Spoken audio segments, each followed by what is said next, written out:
Argumento, prontos para conversar com o senador Randolfo Rodrigues, do Amapá, ou melhor, da Rede Sustentabilidade do Amapá. Ele é líder dele mesmo no Senado, no partido, é o único senador da rede e é vice-líder da oposição no Senado.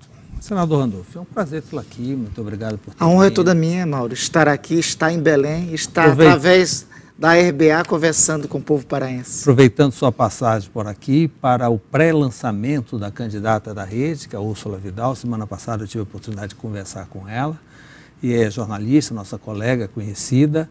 E qual é a aposta da rede? É marcar espaço partidário ou é para valer?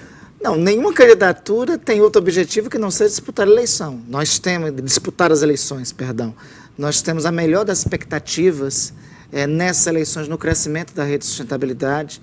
É a primeira experiência eleitoral nossa enquanto partido político. A Úrsula é uma militante do movimento social, se dedica à política e numa época como esta, em que tem uma ofensiva conservadora contra direitos dos homossexuais, das mulheres, dos negros, dos indígenas, uma candidatura de protagonismo feminino significa muito.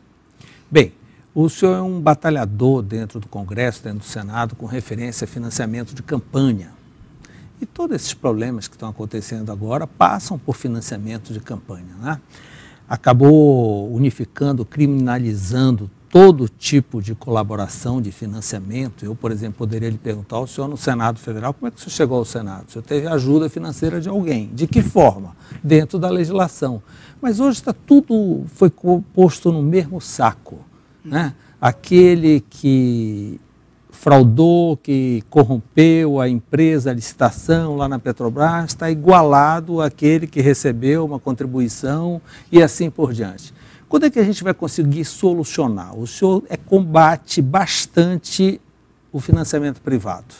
Deveria ser tudo público. Nós temos cultura para isso? Eu acho que não basta só, como o STF decidiu, nós pormos fim ao financiamento privado de campanha. Porque, per si, somente isso pode transformar essa eleição de 2016 num enorme laranjal.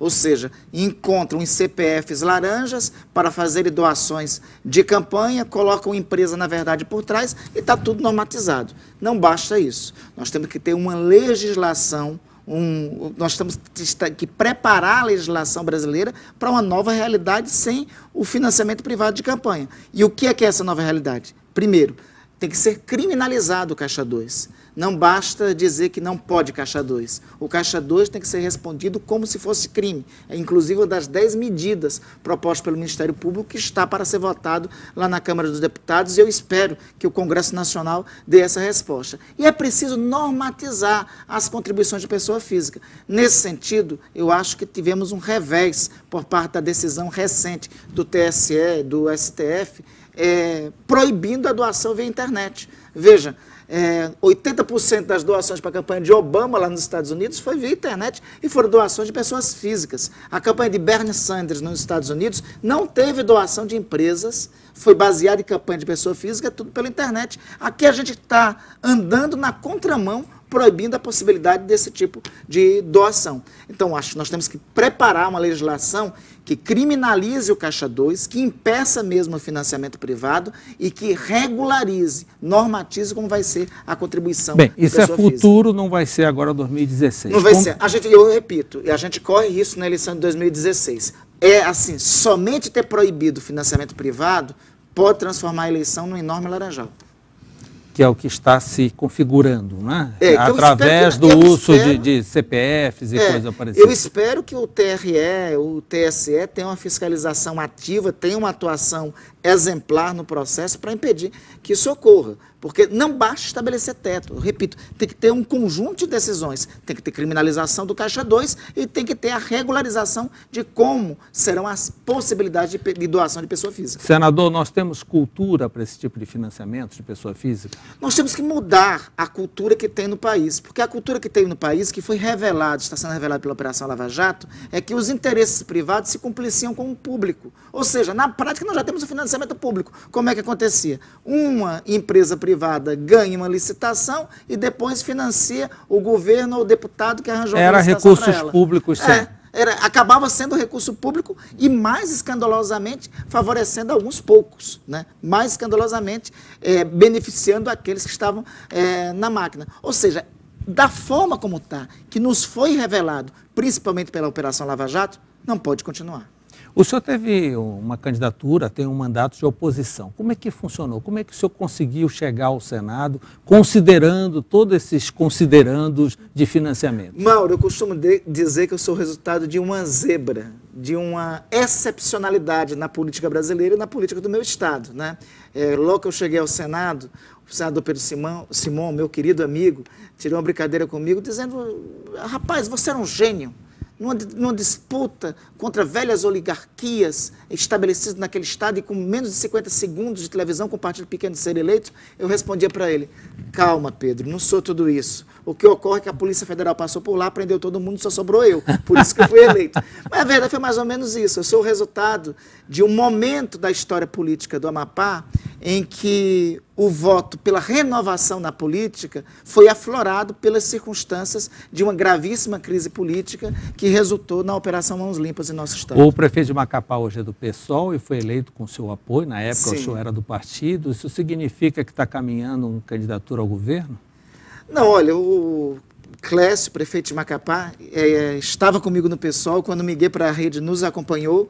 Eu ainda não defini qual vai ser o nosso destino na eleição de 2018. Em 2016, uma das nossas prioridades da rede no Amapá é a reeleição do prefeito da capital. Aliás, é nossa prioridade manter o governo da capital do estado. O prefeito fez um governo que merece esse reconhecimento e a recondução. 2018, eu acho que vai depender muito do nosso desempenho em 2016 e se seremos abalizados ou por uma candidatura ao governo, ou para a reeleição ao Senado, ou para uma candidatura para outro posto público. Eu acho muito cedo para falar de 2018, sem termos ainda os resultados das eleições de 2016. Senador, todos os acontecimentos, principalmente nesse primeiro semestre, aí de escândalos diários e assim por diante, já criou assim, um certo hábito, o público já não está dando tanta atenção. O senhor está lá dentro desse formigueiro, dia 2 de agosto retorna, agora tem um período de recesso, talvez acalme ou não. Dê para nós, assim, qual seria a sua opinião de um futuro próximo? A gente vê aí uma expectativa, agora uma mexida, o Lula volta a Brasília, fala na hipótese do retorno de Dilma, ao mesmo tempo a economia começou a dar sinais positivos, a gente sabe que dinheiro no bolso ou fora do bolso é decisivo para a política. Qual é a opinião de Randolph sobre a situação brasileira no momento? Primeiro o seguinte, o governo do senhor Temer representa hoje para o país um atraso em matéria dos direitos dos trabalhadores. Veja, o que ele está anunciando é um conjunto de medidas para serem aprovadas pelo Congresso Nacional contra direitos consagrados, de retrocesso da legislação a antes de Getúlio Vargas. Querem aprovar uma reforma trabalhista que ameaça os direitos consolidados na CLT, querem aprovar uma reforma previdenciária que aumenta de novo o limite de aposentadoria, querem aprovar a terceirização. Já tem declarações aí de aliados do Temer de que tem que ampliar a jornada de trabalho, ou seja, eles querem derrotar toda a legislação trabalhista conquistada no período de Getúlio Vargas e querem derrotar as estruturas e os pilares de um estado de bem-estar social que foi consolidado e conquistado pela Constituição de 88. O senhor acredita que eles consigam? Nós vimos agora a eleição do presidente da Câmara não foi exatamente bem o que ele queria. Eu acho o seguinte, eles têm maioria parlamentar para querer e até para poder. Eu não sei se a resistência popular, que eu tenho certeza que se formará contra essas medidas, serão o suficiente para aprovar esse tipo de medida no Congresso Nacional. E, além do mais, o que está sempre em xeque é a legitimidade do governo do senhor Temer. Um presidente da República, em qualquer pesquisa aferida, tem 2% de intenção de voto e que não é conhecido nem pela metade do cidadão brasileiro, é um governo que há de se questionar a legitimidade, sem o voto popular, para implementar um programa de reformas dessa natureza. Por isso, por esse conjunto de circunstâncias e porque boa parte da sociedade brasileira já percebeu que este governo, ao ascender ao poder, na verdade, É uma típica piada de salão que achar que os protagonistas desse governo, o senhor Michel Temer, o senhor Romero Jucá, o senhor Gedel Vieira Lima, esta equipe ascendeu ao governo para combater a corrupção, né? Esta turma é fundadora da corrupção no Brasil. Por outro lado, senador, uma volta de Dilma nesse momento, sem nenhum apoio político, também seria um desastre para o país de um modo geral. O senhor defende a questão da eleição, de novas eleições. Novas eleições ou plebiscito. Aliás, eu tenho inclusive um projeto de decreto legislativo de número 38 no Senado, protocolizado há um mês atrás, que propõe um plebiscito para que o povo brasileiro decida se terá ou não novas eleições presidenciais. Eu acredito que é a única alternativa viável e possível para o Brasil nesse momento. Veja, eu não vejo também condições alguma de dar cabo e sequência ao governo da presidente Dilma, ela retornando, sem apoio parlamentar. E sem também ter o apoio político necessário. Nós vivemos a quadra política mais difícil da história nacional, Mauro, desde 1964. Se nós tivéssemos nos anos 60, com certeza nós já teríamos um golpe de Estado clássico, teria de fato ocorrido. Não aconteceu porque algumas instituições estão razoavelmente estabelecidas. Ao que pese isso, nós acabamos tendo um caso que é claro. Nós tivemos o julgamento de uma presidente da República sem crime de responsabilidade caracterizado. Isso ficou patente no depoimento por parte de ninguém mais, ninguém menos do que a senhora Janaína, uma das subscritoras do pedido de impeachment. Eu a questionei na comissão de impeachment certa vez sobre um conjunto de medidas que haviam sido assinadas pelo presidente Michel Temer. Ela, sem saber que era do presidente Michel Temer, disse que aquilo era crime de responsabilidade. Entretanto, nós afastamos a presidente da República pelo que foi alegado como crime de responsabilidade e não tem nenhum processo de impeachment em relação ao presidente. O povo já está satisfeito ou já entendeu bem que foi uma questão política, que isso foi o argumento usado, o discurso usado para afastar quem tinha perdido o apoio parlamentar, quem tinha perdido o apoio político. Né? A legitimidade disso é que eu questiono também, porque, veja, nós não estamos no sistema parlamentarista. No parlamentarismo, quando não tem apoio parlamentar para o gabinete cai. Mas no presidencialismo não funciona desse jeito. É esse o questionamento que tem. Distribui cargos e repõe a base. Exatamente. Eu não defendo a saída parlamentarista para o país, mas também não é possível nós subvertermos as regras do jogo. E houve claramente uma subversão das regras do jogo quando há um afastamento do presidente da República sem ter sido caracterizado o crime de responsabilidade. Agora, tem um outro aspecto. Eu não vejo nenhuma condição da senhora Dilma Rousseff voltar e continuar presidindo o país. Por isso que é necessário, ela retornando, que ela mesma apoie a proposta de plebiscito que está no Congresso Nacional, para que o povo brasileiro soberanamente resolva o impasse político que foi criado.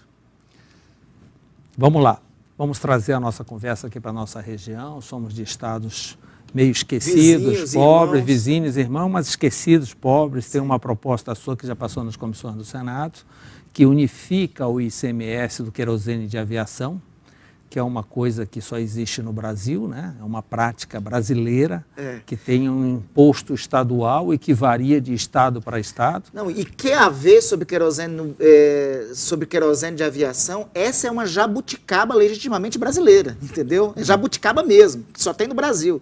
Porque, veja, na União Europeia não existe ICMS ou algum tipo de tributo sobre o que haver da aviação. É por isso que a tarifa, é por isso que é muito mais barato nós fazermos um voo entre Madrid e Paris do que entre Belém e Macapá. Veja, Mauro, nesse período agora, como você muito bem disse, o Amapá e o Pará são estados irmãos, siameses. A comunidade amapaense está toda aqui em Belém e a comunidade paraense está toda lá no Pará. Pois bem, chega nesse período do ano, no mês de julho, a uma passagem Macapá-Belém a ser o preço de uma passagem entre Macapá e Lima, no Peru, ou entre Macapá e Buenos Aires. Ao absurdo que chega. É mais barato comprar Macapá, Lima e fazer uma escala em Belém, né? É mais fácil fazer isso, exatamente. É mais confortável, é mais prático fazer isso. Isso por quê?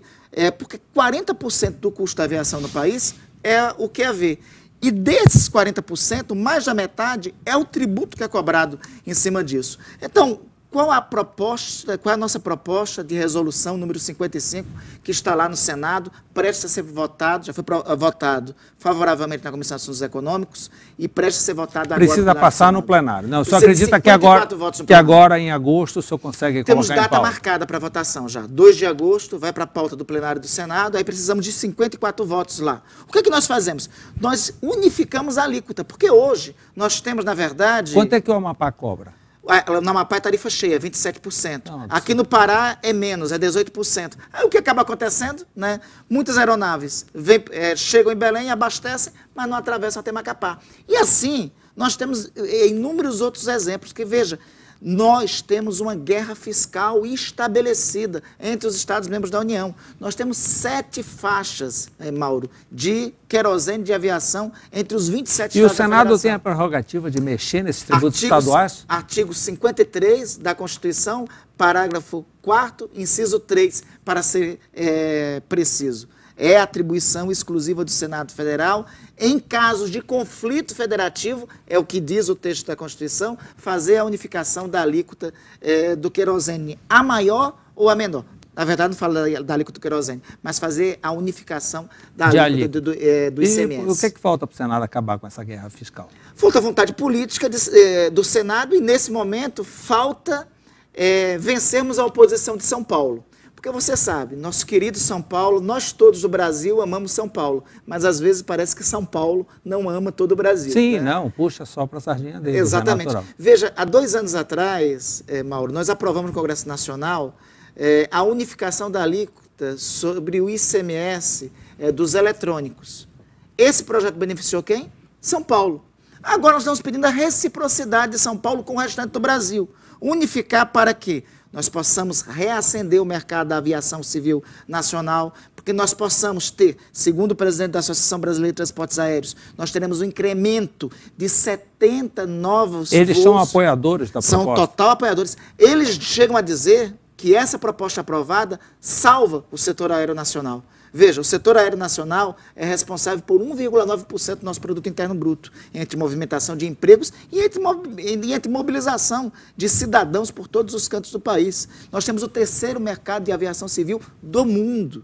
E esse mercado está em crise, por quê? É por conta da crise econômica que está? Não é somente por isso. É porque nós temos uma guerra fiscal estabelecida, nós temos um querosene de aviação que é o mais caro do mundo, e isso, além de prejudicar o setor, ele traz como resultado o aumento da tarifa do transporte aéreo. Nós temos também, em decorrência disso, uma das maiores tarifas do mundo, e uma malha aérea que não atende às regiões que mais precisam. Onde mais precisa de avião no Brasil, Mauro? É na Amazônia. É aqui. E onde tem menos avião. No caso, por exemplo, de Macapá, 24 horas navegando, o avião se torna essencial. Isso pode definir a vida ou a morte das pessoas. Sim. Né? Em caso de emergência que não tem atendimento adequado em Macapá e necessite o deslocamento aéreo urgente, se você buscar vaga em voo, agora no mês de julho não consegue. E se conseguir é o preço de R$2.000, R$3.000, esses preços absurdos. Então, nós vivemos uma situação peculiar. O Brasil é o único lugar do mundo que as passagens internas são mais caras que as passagens externas para outros países. Então, essa situação não pode perdurar. É assim, eu respeito muito São Paulo, eu respeito muito os senadores de São Paulo, eu gosto demais de São Paulo, mas São Paulo, o interesse paulista não pode prevalecer sobre o interesse brasileiro. O senhor está acreditando nessa aprovação? Eu estou acreditando no bom senso. Vai dia 2 de agosto, vai dia 2 de agosto. Eu estou acreditando no bom senso. A bancada paulista é maior do que o restante todo? Pois é, são só 3 senadores. E veja, Mauro... Não, mas a influência da bancada paulista, que diz que eu vou colocar o Sul e o Sudeste junto. E veja, o detalhe, Mauro, importante é o seguinte, esse projeto de resolução basta ser aprovado no Senado, ter 54 votos, que pronto. Não precisa de sanção presidencial, não vai à Com 54 votos de senadores, nós resolveremos um drama nacional. Para você ter ideia do que representa esse projeto, Mauro, só a aprovação na Comissão de Assuntos Econômicos representou a alta das empresas, das ações das empresas aéreas na Bolsa de São Paulo de 25%. De todas as nossas empresas, da Gol, da TAM e da Azul. Sabe desde quando as ações dessas empresas não eram valorizadas? Há pelo menos 2 anos. Ou seja, este é um projeto que salva o setor aéreo nacional e se engana aqueles que acham que com esse projeto vai diminuir a arrecadação dos estados. É um cálculo burro pensar nisso. Inclusive de São Paulo é um cálculo burro, porque se nós reduzimos a alíquota do ICMS, você perde no número absoluto do ICMS, mas você ganha na movimentação e a arrecadação pelo menos triplica. O Ceará reduziu e foi assim que aconteceu. Brasília reduziu e teve o Pará reduziu recentemente os voos internacionais. Sim, aqui no Pará reduziu e devido a ter reduzido, ganhou 2 voos internacionais, para Lisboa e para Miami. Ou seja, a experiência dos estados que reduziram, todas elas foram exitosas. Eu desafio que encontrem um governo estadual que diga que se arrependeu de ter reduzido a alíquota do ICMS. Senador, a zona de livre comércio, que já tem um bom período, já dá para fazer uma análise, valeu a pena para o Amapá? Ela não foi tudo, mas sem ela nós não seríamos nada. Eu acho que eu quero sintetizar dessa forma. Ela não foi tudo para o Amapá, ela não é a redenção de todos os males, mas sem ela nós vivíamos uma situação econômica mais dramática, porque ela possibilitou uma maior mobilização de economia e de serviço. O grande desafio, Mauro, do Amapá é o seguinte: o Amapá tem que superar a sua fase de dependência do poder público. Lamentavelmente, hoje, 70% da economia do Amapá ainda depende do poder público. Nós vivemos uma situação... 70%? 70%. Nós vivemos uma situação pré-revoluções democráticas burguesas no mundo, né? Ou seja, quando tem uma crise econômica como essa que o Brasil está vivendo, quando tem um resfriado na economia nacional, vira pneumonia lá. Macapá tem o 2º índice de desemprego do país. E o maior índice de inadimplência das famílias. Exatamente. Então, esses números, o número de inadimplência das famílias, o índice de desemprego consultado pelo IBGE no último período, indicam o reflexo da crise lá para nós. Então, qual é o grande desafio para o Amapá? O Amapá tem que modificar sua matriz de desenvolvimento econômico. Qual é a grande esperança para isso? É a Zona Franca Verde, que é a possibilidade de instalação de indústrias lá, que beneficie, que verticalize os produtos provenientes da floresta e a produção local. É a possibilidade agora de novas produções que tem no estado, principalmente de monoculturas e do crescimento da agricultura familiar, e é a possibilidade que existe da exploração de petróleo na costa amapaense. Eu acho que a Amapá se ancora nessas 3 questões. Já tem a questão portuária de Santana, que precisa de um incremento para entrar no sistema de logística. Precisa de muita melhoria de logística. Nós temos, assim, a rota amapaense é uma rota mais próxima. Isso já é reconhecido por todos, com a Ásia, com a comunicação através do Canal do Panamá, com a Europa e com a Europa. Então, é uma rota em potencial, né? Essa rota, obviamente, precisa de investimento em infraestrutura e logística no porto para ela se desenvolver. Senador, e a rede em nível nacional? Qual é a proposta agora nas eleições, a primeira eleição, o primeiro teste? Bom, nós procuraremos apresentar candidaturas no maior número de capitais possíveis e procuraremos também dialogar com partidos preferencialmente do chamado campo popular, né? Com partidos progressistas.